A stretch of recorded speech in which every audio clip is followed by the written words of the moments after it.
Alright, here we are back on the battle map after our massive rout of the Persians outside of Halicarnassus. And now what we're going to want to do is move forward and put some extreme pressure on the Persians here. I do still have my fleet, and I want to hide them back in a port where they can't get attacked.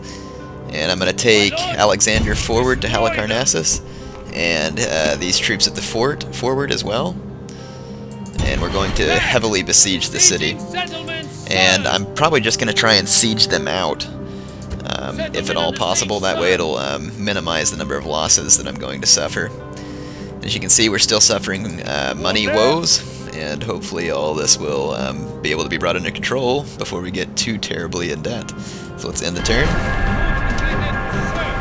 Wow, looks like the Persians are springing another attack on me. Let us see where this is happening. So it looks like they've marched up another huge army to meet my sieging forces outside of Halicarnassus. Looks like they have basically no good cavalry here. They only have one unit, well, I guess 2 units of these Barcanian horsemen, which are light horsemen. They're good because they have an axe, but you know, my cavalry are a lot better on the charge.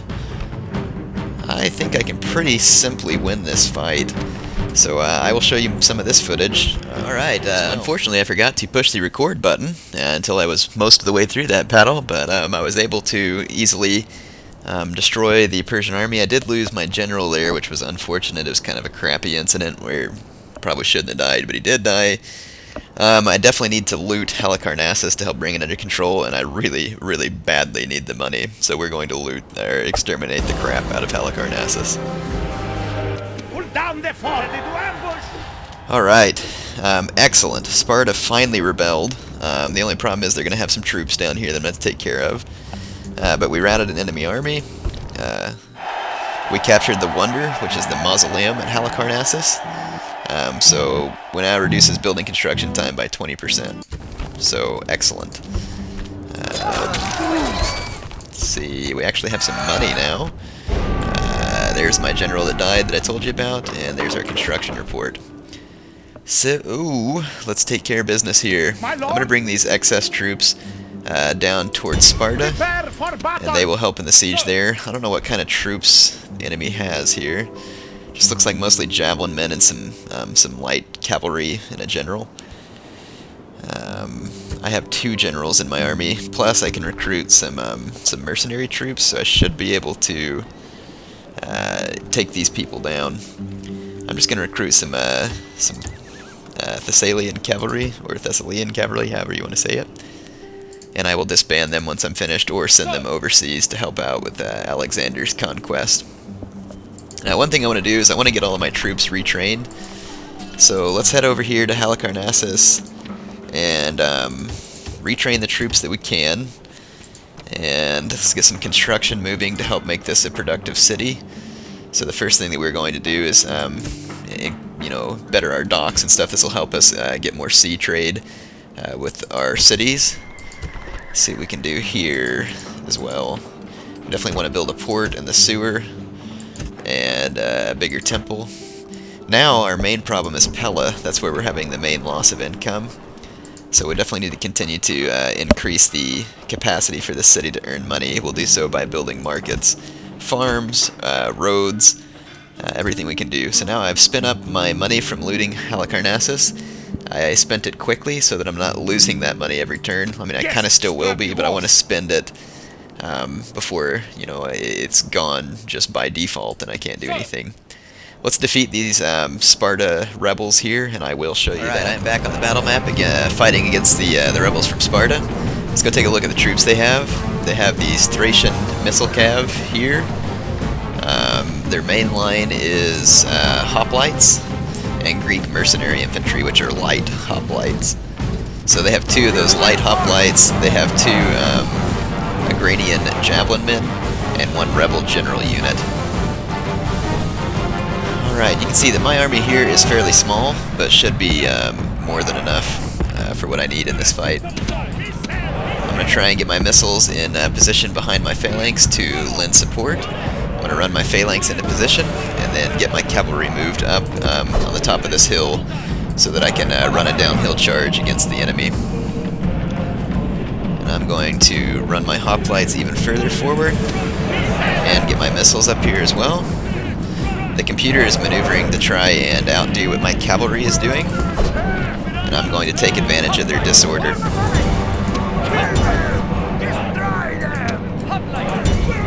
Alright, so now my missiles are going to start hurling in their javelins, and my hoplites are on the attack. Oop, forgot to put those guys in phalanx. Alright, so the battle is underway. Now I'm going to try and do a knockout blow on the rebel general back here.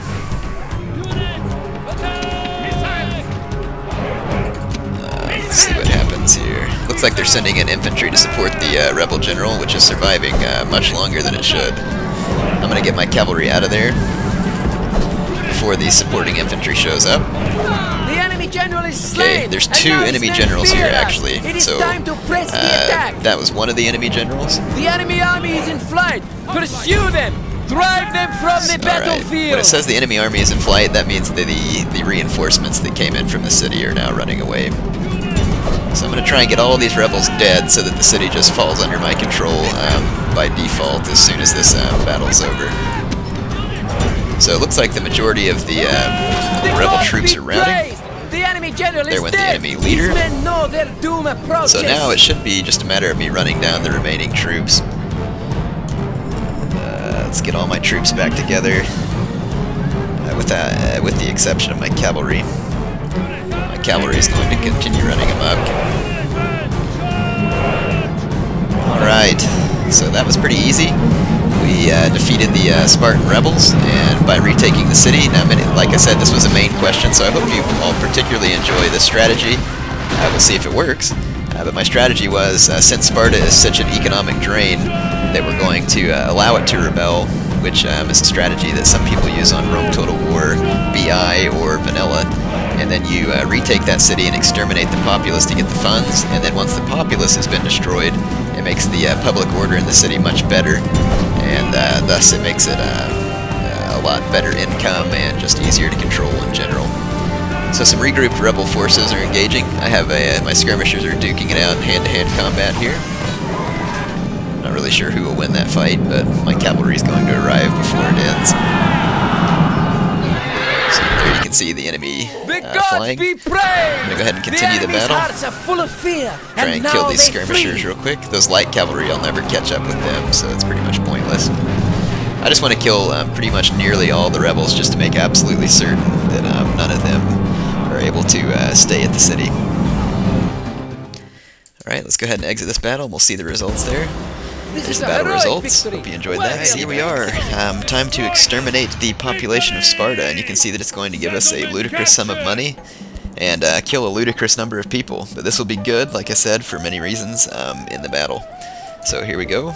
Now you can see that Sparta now has a positive income, and that we received a lot of money. So those of you who were saying, oh my goodness, I hope you can show me how to take care of Sparta, that's how Air would take care of Sparta. Yes, it's a bit cruel, but also effective, as you can see. Ready to sail! So, yes, I'm going to bring my ships back over here, and eventually I'm going to take some of those generals across to Asia Minor. I'll leave one behind in Sparta to help take care of the city. In fact, I'm going to go ahead and put these troops on the ships as well, and I'll retrain them somewhere in Asia Minor. Alright, so our cities are now improving. We have buildings being built. This is critical in our effort to help maintain supply lines to Alexander and his army. Go ahead and retrain these troops while I have them in the city, and they will be ready to carry on the fight in Asia Minor. So I think that we have a good start to our Alexander campaign here. Like I said, I may not be following historical guidelines, but I didn't tell you that's what I was going to do. I just told you that I was going to win, and win I will. So here we go. Like I said, good start. I will bring you more of this in the future. I hope you're enjoying it. And man, there was a lot of people who voted. I had hundreds of votes for the campaign. So thank you for your participation. It's very fun for you all to put your input on what you wanted. And I don't really think that this Alexander campaign is going to take near as long as I've spent on the Carthage campaign. So what we can do is when we get to that point, we can have another vote, and I will lay out some options for you then. Speaking of which, my Napoleon Total War campaign is going to be coming to an end soon, as that I've about finished the the Spain campaign there, and I will also put up a new vote there, and I will give people an option of what to vote on. It'll be between Empire Total War and Napoleon Total War in that case. So I'll give you a couple of campaign options there. Hope you've enjoyed it.